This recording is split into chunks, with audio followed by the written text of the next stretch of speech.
Welcome to the Learning Pines YouTube. We hope this video helps. In this video, I will show how to make crab Benedict. First, let's master the poached egg. Bring a pot of water to a gentle simmer, adding 1 teaspoon of white vinegar. Crack each egg into a separate small bowl. Carefully slide each egg into the simmering water. Cook for 3 to 4 minutes until the whites are set and the yolks are still runny. Remove with a slotted spoon and drain on paper towels. Next, we'll create the luscious hollandaise sauce. Whisk 3 egg yolks with 1 tablespoon of lemon juice in a heat-proof bowl over a double boiler.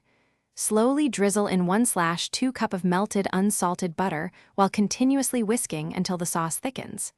Season with a pinch of salt and a dash of cayenne pepper. Keep it warm, but do not let it get too hot, or it will break. Now, let's prepare our delicious crab and English muffins. Gently pick through 8 ounces of fresh lump crab meat, removing any small shell pieces.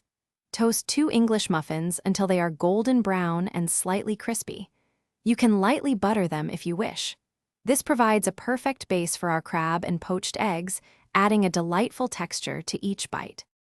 Finally, it's time to assemble your magnificent crab Benedict. Place a toasted English muffin half on each plate.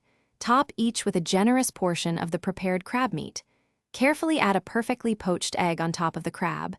Drizzle generously with the warm hollandaise sauce. Garnish with fresh chopped chives or a sprinkle of paprika for color. For more great tips and deals, check the description below, including a link to a book that can truly change how you think about money.